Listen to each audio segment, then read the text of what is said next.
second, and any discussion? If not, we can go forward with a voice vote. All those in favor say aye. Aye. Aye. Motion passes. We'll move to item 3. This is an action item, 2045 Regional Mobility and Accessibility Plan Update. Is it going to be Jeanette? Hi, good morning. Good morning, Mr. Chairman. Let me go ahead and get my PowerPoint moving here. Okay, good morning, Mr. Chairman, members of the committee. My name is Jeanette Ryan. I'm the planning manager here at PAG. Today I'll be presenting to you the 2045 RMAP update. We've been in front of this committee before, periodically throughout this process, and appreciate your participation as we move forward here towards the end of our process. Let's see, my slide.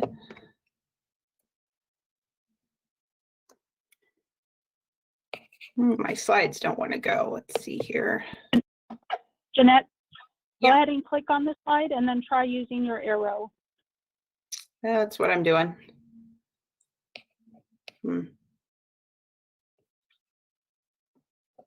Okay, hold.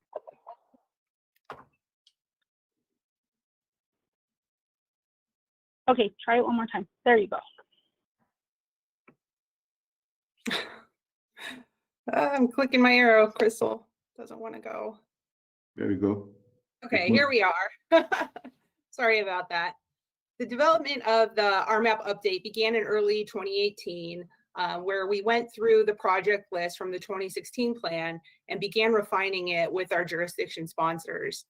Later in 2018, we began updating our population estimates for population and employment, and we began running through our data collection process to start the land use model. Early 2019, the population employment projections were approved, and we finalized the land use model. Late in 2019, we updated our revenue projections, and we validated our project list with our jurisdiction leads. So that's really the point at which we developed that project list, approved it, wrapped it up, and went forward. With that project list finalized, we began our modeling with the travel demand model and with our air quality and Title VI modeling. We also began developing our performance report. If you recall correctly, in 2016, when we approved the RMAP, that was the first long-range plan that included performance measures, and that stemmed from a requirement of the FAST Act. So this update includes our first report on how we are tracking towards meeting those performance measures. Earlier this year, we went and met with our jurisdiction leads, and we finalized the draft document. We began last month pulling the document through our committees with a meeting with TPC. Just prior to that, we had an informal public comment period where we reached out to our stakeholders and got some feedback. And then after the approval from TPC, we began our formal comment period, which is open right now and runs till the 23rd of this month. The main parts of the update from the 2016 plan really focused on the technical elements of the plan, which included our demographic data and our project updates. We worked within the parameters of the 2016 plan when it came to goals and objectives. So those things weren't changed. It was really just the technical elements. And in updating those projects, we finalized that list back in October of last year. We also updated our revenue projections because the federal law requires that we have a fiscally constrained plan. So we updated those projections so that we could tailor our project list to meet that fiscal constraint. We also created that performance report, which I just mentioned. And we also based this update on the public comment that came in from that 2016 plan. So we really ran with that effort from that prior document and kind of focused this document on just updating those technical elements.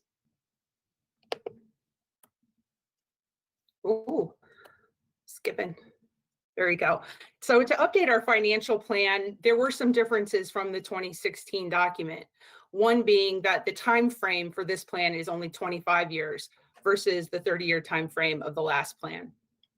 We also did update those revenue projections to come up with that $15.1 billion fiscally constrained maximum, and that is what we are anticipating our revenue to be for the next 25 years.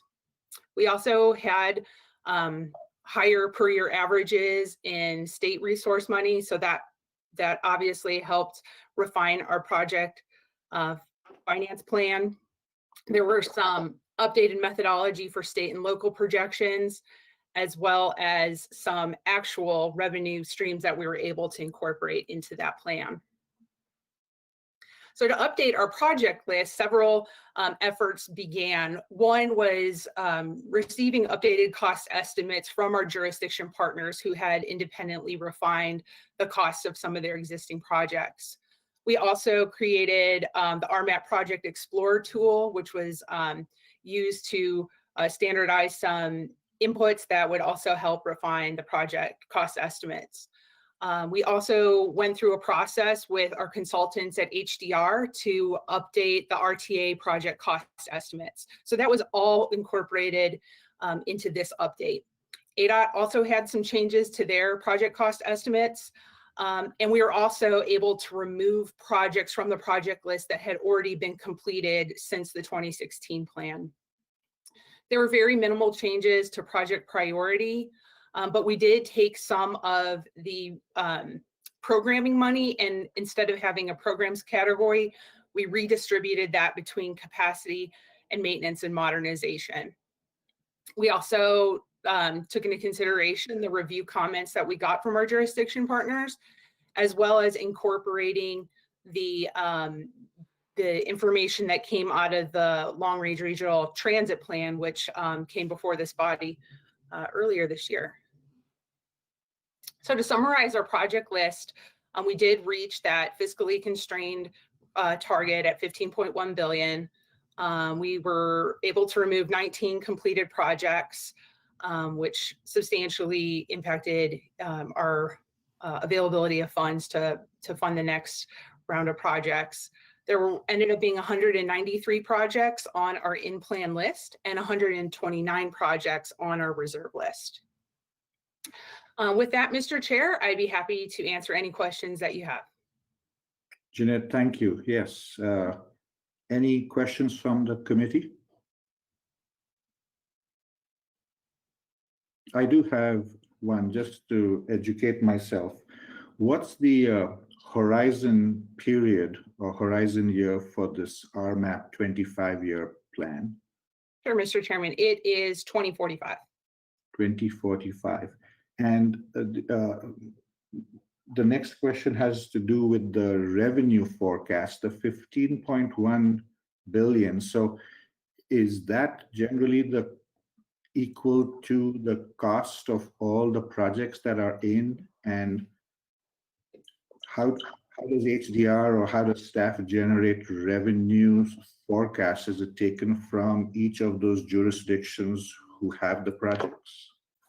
So yeah, so two questions there. The $15.1 billion, the in-plan project list is constrained to that $15.1 billion. So if we take all those projects that are in plan, they'll equal to that 15.1.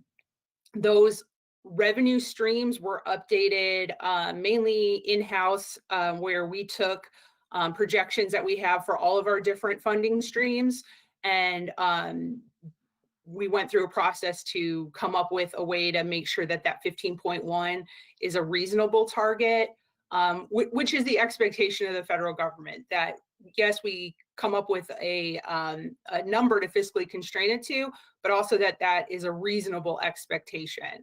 So it's based a lot on our past history, as well as input from ADOT and other sources as well. Okay, good. Thank you. You're welcome. Okay. Any questions, folks?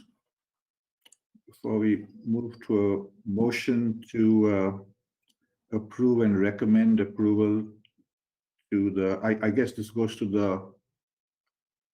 the board, the regional council? Okay. That's correct, Mr. Chair. Okay. Do we have a motion? Mr. Chairman, I move approval of the RMAP update per the staff recommendation. Thank you, Mary. Is there a second? I'll second. This is Kelly. Kelly, thank you. Moved and seconded. Any questions? Discussion? All right. Do we have a voice vote to approve? Motion to approve? All those in favor say yes or aye. Yes. Aye. Any noes? Motion passes. Thank you. Thank you, Mr. Chair. Next item, the TIP development process. Jamie? You have. Thank you, Mr. Chair and members of the committee. Appreciate the opportunity to provide some information about the TIP development process for fiscal years 2022 through 2026. In your packet, there's a memo from PAG Planning Coordinator Carolyn Laurie that describes this process, but I'm going to be covering some of that information with you this morning. So, by way of overview, as many of you know, the TIP is a schedule of transportation project funding for the next 5 years. It's a budget document, not a project management document, and it's federally required. In terms of those requirements, it must be updated at least every 4 years. It must be multimodal, so not only does it include roadway projects, but also bicycle, pedestrian, transit, aviation, rail, and other modes of transportation. A TIP must be fiscally constrained, which means it does not program more funds than can be reasonably expected each year from each funding source. So there are some important considerations for this TIP development cycle. As you can see, it covers fiscal years 2022 through 2026, which coincides with the remaining years of the current RTA plan. So we must continue to prioritize delivery of RTA projects as directed by the RTA board.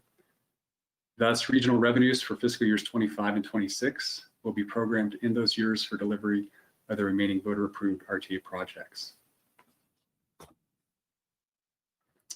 Additionally, the only funding sources available for fiscal year 22 through 26 new programming will be for FTA 5307 and 5339 programs, as well as for Surface Transportation Block Grant Flex funds that are made available by FTA, so they're transit-only funds. Thus, the PAG RTA Transit Working Group will develop a recommended list of projects to program for TPC consideration. And the point of contact for TIP questions is Carolyn Laurie, PAG Planning Coordinator. In that memo, there's an anticipated schedule of key milestones. So for the first half of this fiscal year, we're going to be working with our subcommittees and committees to develop draft project lists. And moving into calendar year 21, the second half of this fiscal year, we're going to continue to work with our committees on the project lists, as well as refining and updating the full TIP document while also implementing our public involvement process, which will include open houses, a 30-day public comment period, and a public hearing. We look to request adoption of the fiscal year 2022 through 2026 TIP in late May. So a lot of activity over 10 months. I believe that concludes my overview, and I would be happy to take any questions. Thank you, Mr. Chair, members of the committee. Thank you. Thank you, Jamie. Could you move the slide back about 2 slides, the part where you were explaining the transit elements, the only one that we have any funding for? Yes, could you go over that briefly? What does this imply? Right. So these programs are administered by FTA, and those are for new bus purchases, capital transit operations. And in your memo, there are actual links to manuals that have a lot more detail. James McGinnis, if you have anything else you'd like to add to this. But again, these are really specific to FTA grant programs for primarily capital and operations purchases. Does anyone else from staff want to add to that who's more familiar with these programs? Mr. Chair, if I may, currently the transit working group is working on developing a list of projects, and all staff from all jurisdictions are participating in the transit working group, and they will be forwarding recommendations. So I believe the deadline for that is later this week. My only reaction was because it says the only funding sources is transit only at this time. So what about the non-transit related funding? Is there no revenue source for this period, 22 through 26? There will be revenue sources, but as mentioned, all of those regional funding sources must be directed to fulfilling RTA promises. So we're talking about new projects when I mentioned the FTA funds. Okay. The TIP, of course, will include funding for currently programmed projects as well as for projects in years 25 through 26 that fulfill those RTA promises. So certainly there will be funding available, but it will be to fulfill those RTA promises. I think you cleared it up for me. It's the new programming, the part that I was missing. So thank you. Okay. Any questions from the committee? Okay, thank you, Jamie. You're welcome. Thank you. Right, so we move to item 5, the legislative update. Amanda. Morning. Thank you, Mr. Chairman and members of the committee. My name is Amanda Bruno. I'm a policy analyst here at PAG, and I will be providing a brief legislative update. So the state legislature convened on January 13th, and they were suspended on March 23rd in response to the COVID-19 pandemic. They did reconvene May 19th and adjourned May 26th. There are no HERF diversions in the fiscal year 21 budget, and the highway safety fee is still in place, but is scheduled to be eliminated after June 30th of 2021 at the end of the fiscal year. And at this time, there is no special session planned. The FAST Act is expiring at the end of this month. No replacement has been passed at this time. It is likely that there will be a continuing resolution to continue programs supported by FAST Act dollars. And as we have more information on that, we will keep everyone updated. And in response to the COVID-19 pandemic, no additional relief bills have been passed since March. And that is all I have. I'm happy to take any questions. Any questions for Amanda? Seeing none, we go to the last item, which is adjournment. Do we have a motion to adjourn? So moved, Mr. Chairman. And a second?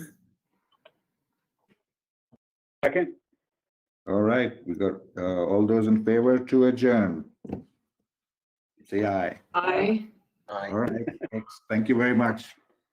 This concludes our meeting, and I hand it over back to staff to prepare for the next meeting. Thank you so much, Mr. Chair. We have a few minutes and we want to wait for the official start time right at 9 o'clock. So please stay logged on, and we'll start shortly at 9 o'clock. I believe the RTA TMC chair is already logged in. So as soon as we have a quorum at or shortly after 9 o'clock, we'll begin the RTA TMC meeting. Thank you, Farhad. Okay.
So second item is approval of the July 22 meeting summary.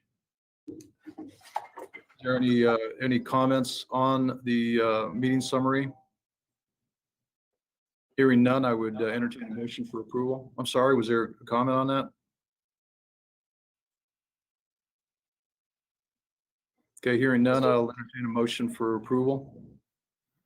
Mr. Chairman, Vice Chairman, I will move approval of the meeting summary. Okay, it's a motion by Mary Jacobs. Is there a second? There's a second. This is Jamshid. Thank you, Jamshid. Appreciate that. Further discussion? Hearing none, we'll call for the question. All in favor signify by saying aye. Aye. Aye. Opposed? Motion carries unanimously. We'll go on to item 3.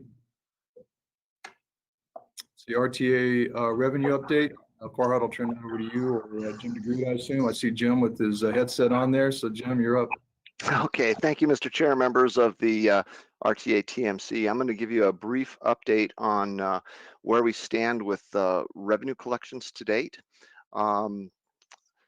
We actually, and I believe I reported this at your last TMC meeting, so I won't spend too much time on this, but our last fiscal year, we ended the year with some year-over-year declines in monthly deposits. Yet even with that, we ended up exceeding our annual budget for fiscal year 20.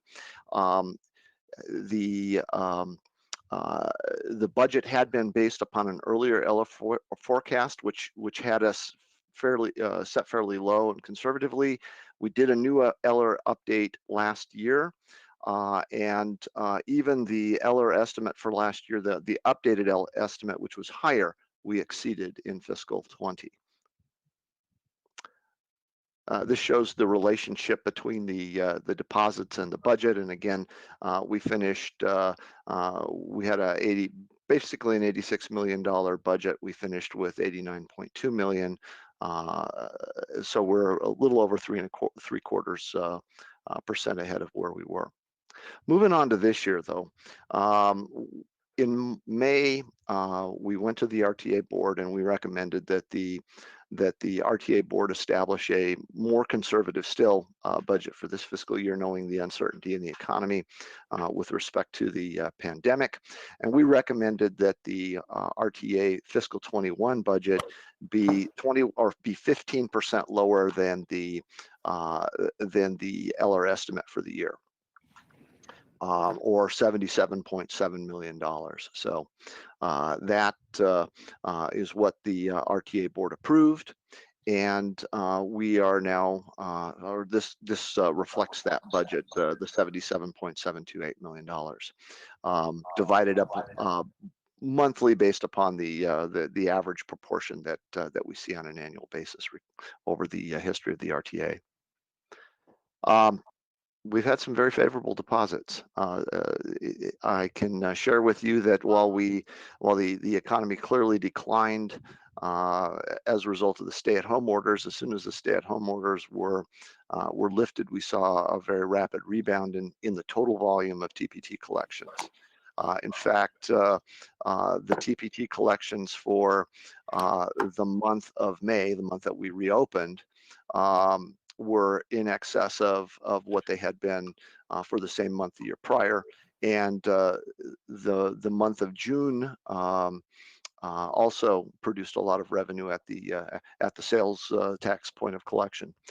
We take these deposits 2 months or after the activity at the cash register. So the activity in June is we take a deposit for that activity in the month of August. We're now awaiting a sales tax deposit on the activity during the month of July, which we'll probably see prior to the RTA board meeting, and we'll be able to report it then. This shows the volume in the green bars to the left of the total volume of the deposit, and then the percent on the right. You can see that the monthly deposit year over year was almost 13% higher than it had been for June of 2019. So we've seen a big bump there. Probably the most interesting part of it, though, is where we've seen or what we've seen in the various industry groups. And prime contracting, the TPT collections, really have been something to watch. You know, with the downturn in the economy, we've seen a real uptick in prime contracting collections. And in fact, we broke $1 million in just that one industry in June. That's the first time we've seen that kind of volume since October of 2008. So things are really moving in the contracting world. Not so much in some of the other areas. We know that well, I won't read this, but the CARES Act is certainly something that we're watching and believe have had a significant impact on the volume, particularly with the general retail categories. People have not been or have been protected from a lot of the job losses as a result of the CARES Act revenue that's come to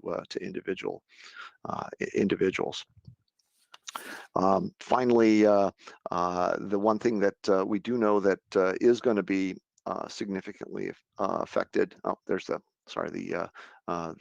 performance to our budget. So we're actually our August deposit representing June transactions were 29% over what we had in our budget for that particular month. Restaurants and bars. Those are really continuing to take a beating, and they may be depressed for an extended period of time. Remote sales, on the other hand, we have seen go through the roof. We saw our largest single month's activity in remote sales during the month of May, and that was almost 10% of our total retail. And this looks like it's going to be a durable change. We've seen this consistently growing. The 400,000 that we saw in May actually exceeded the online sales during the month of December, when we historically see a lot of holiday season remote sales activities. And while we're seeing these rebounds, again, we know that particularly the hospitality, amusement, and restaurant and bar industries are continuing to be adversely hit. We did see some activity in the hospitality during the month of June. As I talked to folks that visit Tucson and others, it appears that that's largely a lot of housing or a lot of stays that were associated with the Bighorn fire. Those I know they put up a lot of firefighters in hotels, particularly those that had the overnight the overnight shift. They'd come back in and needed a cool respite during the day, and a lot of rooms were booked for that. We do recognize that combination of hospitality, amusements, and restaurant and bar represent about 15% of our annual revenue, and we see that as being a group of industries that will be a long time in recovering and may not recover by the upcoming tourist season. So with that, I think that concludes my slides. Yeah, that concludes my report, Mr. Chair and Mr. Vice Chair, and be happy to stand for any questions that you may have. I see the chairman is on. Chuck, you want to take back over again? You've been doing a fine job, so I guess I'll have to, since I'm sitting here, I guess I got to do something. I was afraid you'd relinquish your responsibilities there. Thanks, Chuck. Yeah, in and out of phone calls, not a problem. Thank you. Thank you. Any questions for Jim on the revenue update? Doesn't sound like there's any. So let's go on to project update.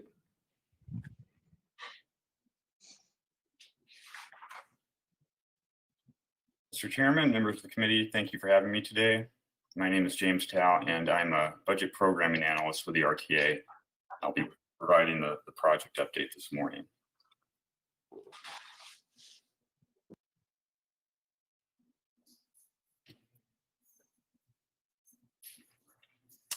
So I'll begin with project delivery. Bike lanes, sidewalks, and enhanced pedestrian crossings address quality of life issues for the region, and RTA efforts contribute significantly, not only with major roadway corridors, but with pedestrian improvements.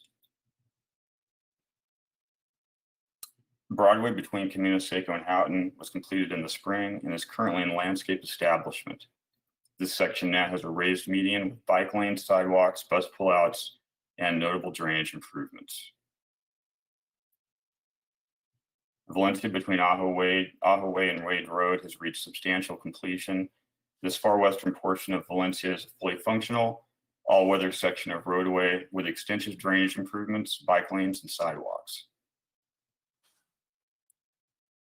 Now we'll move to roadway projects and construction. Broadway from Euclid to Country Club began construction last winter, with storm drain installation continuing, as well as water and wastewater upgrades. Completion is targeted for late 2021. And in Oro Valley, La Choya between Overton and Tangerine is nearing completion. Final paving, striping, and signing is taking place. Substantial completion is expected in the next several weeks. And the Ruth Roth traffic interchange is fully underway with overpass bridge elements taking form. And next up in construction, Downtown Links was awarded jointly to Borderland and Granite Construction, and initial construction activities have begun. Houghton, Valencia to Marianne Cleveland Way was awarded to Borderland and should commence this month. Construction is expected for the next 15 months. And other activities include right-of-way as well as utility coordination on Grant Road phases 3 and 4. Relocations are underway, and the final 2 phases of Grant have begun design activities.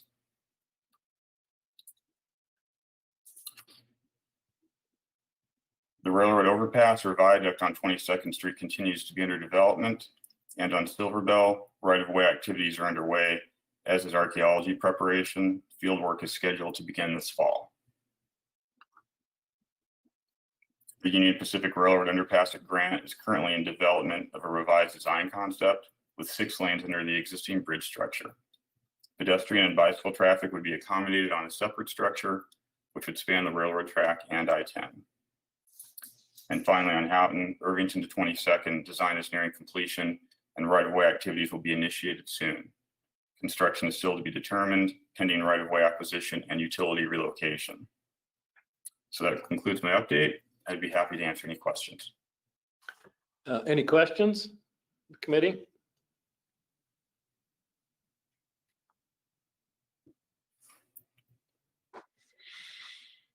Sure, thank you. Doesn't sound like there are any, so appreciate your update. Thank you. The financial plan 2022 to 26. Okay, thank you, Mr. Chair. As you heard from Mr. Brown during the regional council meeting earlier, we're about to commence the TIP development process for the 5 years between 2022 and 2026. These are the final 5 years of the current RTA plan. We are looking right now at what we might look at in terms of a revenue forecast. As you heard, we used a 15% reduction from the Eller forecast for the current fiscal year. We're also looking at different alternative forecasts for the coming 5-year period. Right now we're looking at modeling declines for fiscal 20 to 24. We know that and are observing declines in the HERF, largely due to the reduced amount of gasoline consumption due to reduced driving by the public. I know we've seen some mixed information recently. Actually, sales of new cars have shot up, but gasoline consumption continues to remain depressed. We also anticipate some modest increases in federal surface transportation block grants, but this is all dependent upon allocations through the next surface transportation bill. The current surface transportation bill expires at the end of September, and right now it's looking very much like we'll probably be looking at continuing resolutions for a period until likely until we see a new Congress. In terms of what we're looking at for the 5-year period 22 to 26, we're looking at a decline from the Eller estimate of 10% in fiscal 22 and a reduction of 5% in fiscal years 23 and 24, and then returning to the Eller forecast. That's what we're currently using as our preferred model. With that, though, we can anticipate almost $30 million in lost revenue over the remaining life of the RTA plan, based on those assumptions. If you look at the 12R funds, the HERF dollars that have been pledged to furtherance of the RTA plan through the end of the current plan, we're looking at even greater reductions. You can see the blue bar represents the pre-pandemic estimates, and then the red bar is what we're currently looking at. And I know that Mr. Barrett has been working on the 12/6 forecasts, and I believe that will be going to the regional council this month. In terms of the next steps, we're looking, as I mentioned, several scenarios, but right now the preferred one is what I've shown to you. We need to have this cash flow demonstrate budget resilience and fiscal constraint. So that's what we're working towards. We will be presenting to the RTA board our recommendation for revenue, but it probably will come out later in the year. But right now, our working estimate is what you've seen. And again, it's too early to really fully forecast in a reasonable sense the long-term financial impact of the pandemic.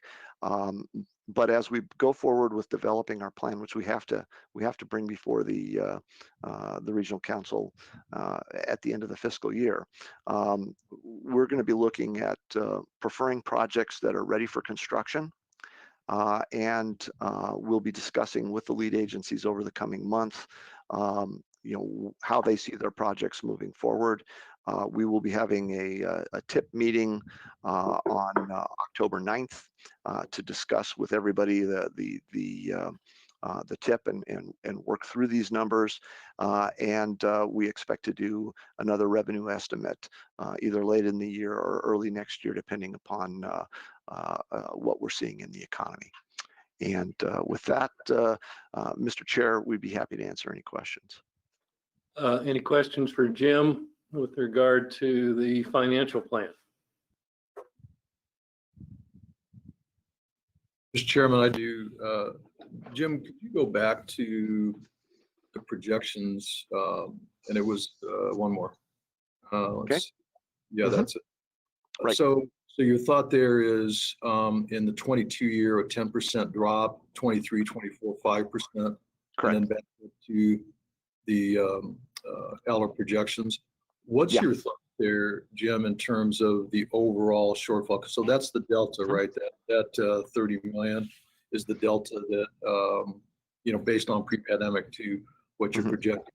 What's your estimate based on the original estimates that we had done back in 06? Well, in 06, we were looking, 06 is very different in that we had anticipated that there would be, in 2006 dollars, we'd be looking at $2.1 billion of revenue. In inflated or nominal year dollars, it was, I think, 2.6 or 2.8 billion dollars. Our most recent Eller estimate, which was done in 2019, showed us collecting through the duration of the RTA in nominal dollars, I believe $1.614 billion. If we reduce that by the close to 30 million that we're looking at here, that would give you an idea of what how that would change the way we finish in total revenue production over the life of the RTA. Thanks, Jim. So the initial, I'll use the term 500 million, is that correct? That was ballpark as to where that reduction was based on the 19 projection. And then on top of that, we're looking at another 30 million that we'll have to make up somehow. Is that correct? Yeah, that's correct, Mr. Chair. Right now, what we've, as you know, that back in 2013, 2014, the RTA board and regional council committed the regional discretionary funds to furtherance of the RTA plan and to make up part of that shortfall. At this point, what we can tell you definitively is that we can cover at the ballot amount every single project that's in the RTA plan, every single named project. Where we end up with some flexibility is in the categorical areas. And in the categorical portions of the plan, one of the things we've been really very carefully watching has been where we are in terms of our delivery of what we promised. And that's what you saw in Mr. Tao's presentation, is that how we're doing on delivery of projects matching up with the plan promises. And we think that that's where we have some flexibility is in that area. Okay, so the key thing I wanted to drive home was, even though we're projecting the shortfall to even grow, there's still a game plan to complete the promised projects from the original RTA. Is that correct? Absolutely. Okay, because that becomes real important to the city of Tucson, as a lot of our projects were pushed back towards the end, which is fine. I just want to make sure that there's clarity on the entirety of the conversation, that we're still beholden to what we promised the voters. I want to make sure we move that forward. Thank you, Mr. Chairman. Yes, and I think, what the vice chairman is trying to point out is something that I think we need to continually reinforce all the time, because as we get closer and closer to potential reauthorization, there'll be people basically taking pot shots at the RTA because they're going to say, you didn't finish this on time, you got this project shortfall this time, maybe even the categorical characterizations where they're going to say you didn't do all the categorical projects you should have done. Well, what happens is that we never really emphasize where we've been and what has occurred. And I think we ought to have a kind of a standard paragraph that leads off all of our revenue discussions, that talks about, originally that 2006 RTA was supposed to deliver or provide $2.1 million in revenue. Now it's 1.6. There's $500 million shortfall that the RTA has had to deal with in order to complete the projects. On top of that, when you then look at HERF, or you look at, let's look at HERF, hasn't been a gas tax increase in 30 years. So that is absolutely a significantly declining revenue source for transportation. Not only does it hurt the jurisdictions' HERF allocations, it hurts the 12.6, or the regional allocations that come from the HERF. And then we need to maybe remind everybody that other, we'll say, regional governments or jurisdictions, such as the city of Phoenix, have already basically decided to increase transportation revenues by, I think, in a sales tax of 1.2%. That was approved by the voters. And so, we've got a good story to tell. We just need to tell it and tell it often.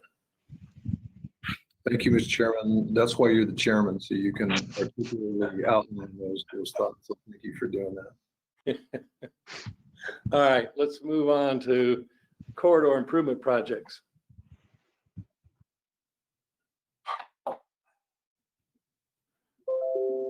Morning, Mr. Chair, members of the committee. It's good to be back with you again. The final item up is the presentation and a short update I wanted to give you on the corridor efforts that have been done associated with the RTA Next effort that's underway.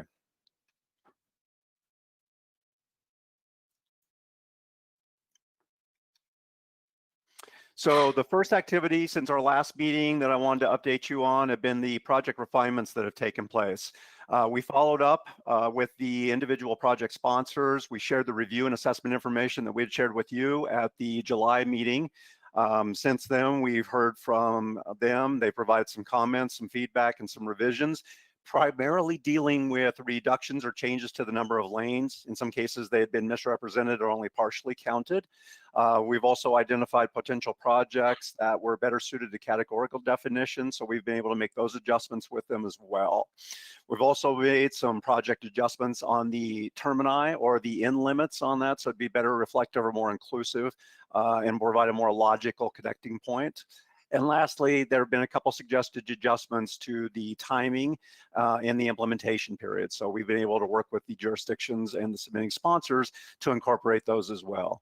This is an ongoing effort that we know is going to continue as the project evolution goes forward, as the discussions continue, and as the sponsors then will incorporate and provide any kind of direction to us and for revisions based upon TMC as well as CAC feedback and direction responsible. At the August CAC meeting, we also started the presentation of the overall projects. As you recall from what we had presented in July, there were 80 projects in total that had been submitted. So this is a slide sample to provide you kind of what we shared then with the CAC. And so several members of the staff here went through the projects. We had kind of tag teamed this so that we'd have a more robust and more informational approach to everything. We did include the pictorial representation of each project. We did give a title and then an overall scope description, as well as a basic assessment of how the project lines up with and aligns with the goals that have been identified and the key guiding criteria that the CAC had adopted. And then lastly, we included a basic performance assessment on the existing conditions out there to highlight exactly what the type of situation was that the project was going to encounter. So we did this in a very brief, very high clip overview, just enough to make sure that the CAC members have an understanding of what type of project it's going to be, what some of the aspects are involved, and the nature and the scope of the improvements on that. As I mentioned, we got about halfway through our projects at the August meeting, and we'll be continuing the presentation at next Monday's CAC meeting. And based on what we were able to accomplish, we expect that we'll finish up the remaining 40 or so and be able to conclude that effort of overview with them before we move on to the next aspect. The overall approach, and we continue to emphasize this at both this committee meeting as well as the CAC. So the same information is being presented in both arenas and being emphasized so that everybody understands this is a multiple step process. There are a lot of activities still to come. It's not something that's going to be rushed through because we have to maintain the integrity of a citizen-driven process effort that is fully inclusive and incorporates all the feedback and input that we want to incorporate. So I mentioned at the September CAC meeting, we'll finish reviewing, going through the projects, and then start in on an alignment discussion with the goals that the CAC had adopted. And then future meetings will include how we can go through that, refinement, discussion, and how those will evolve down to a more manageable list. Project sponsors will continue to refine the information based on direct feedback input coming from both the TMC as well as the CAC. And then partway through that, as that effort kind of comes up, the CAC and TMC support efforts will finalize then with a recommended list of candidate projects. So that'll essentially then give us our working draft list. From there, the PAG technical team will then take over and develop out the detailed scope descriptions, detailed cost estimates, make sure any risk items are identified, and then evaluation of performance as needed. The whole effort culminates within the CAC and the TMC prioritizing the projects, develop the fiscally constrained plan. In parallel with that, there's also been efforts associated with the identification of the potential elements. You hear us often refer to that as the categoricals.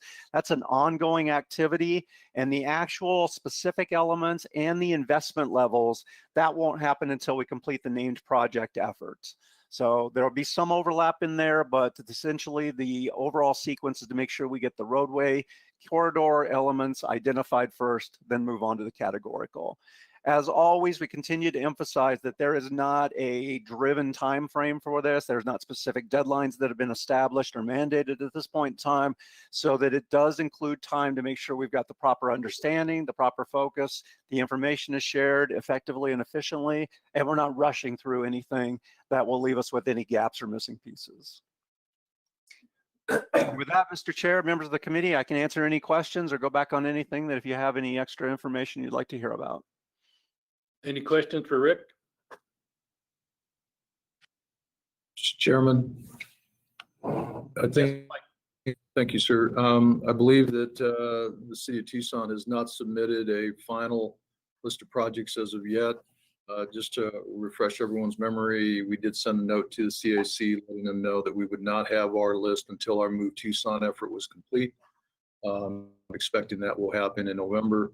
I'm also expecting the council will want to weigh in on whatever we submit more formally.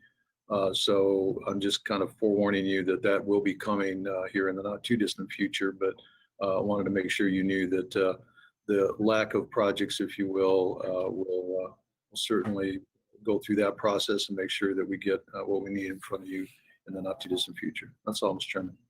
Okay. Anybody else have questions for Rick on the project listing and the process being used? If not, let me just kind of repeat my concern that I think I've expressed at the last time. If we look at the total allocation or total volume of dollars allocated just in this one particular category without the city of Tucson, it either exceeds or probably fairly closely exceeds the actual revenue amount.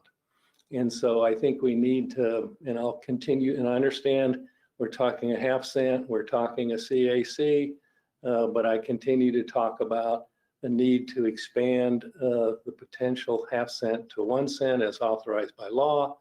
And then I can repeat all the things I just said about the lack of revenues in the first RTA because of economic conditions, the drop in HERF revenues, the lack of gas tax increases, the fact that others are actually taking an action. I think that I would not be, and I would have no objection if the CAC at one point in time in the future wanted to talk about expanding the half cent to 1 cent and then talking about a fair distribution among all the potential categories that we had in the last RTA that was, I think, successful. So that's just my editorial comment. Mr. Chairman, Yes. thank you for those comments. I would add that one of the things that I think you and I had discussed in front of the group some time ago was the need for focusing on maintenance. That is still a very significant interest on our part, which I expect that you will see a fair amount of conversation on our end with regard to maintenance. And so I just, again, want to keep that on people's radar screen and keep that front and center because that is coming. Mr. Ortega, I agree with you completely. Any RTA 2 question that does not have a significant commitment to maintenance is more than likely doomed to failure.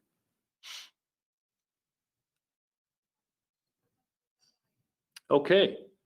Do we have anything else to come before the committee? Mr. Chairman, I think your comments are well taken, and I think it is our job, obviously, to think forward and to look ahead. It might be helpful as we move forward because, we have to make a case, obviously, for this additional increase. We can't just kind of say it. So I think we have to follow the process. I agree we need to leave it out there as a possibility for sure.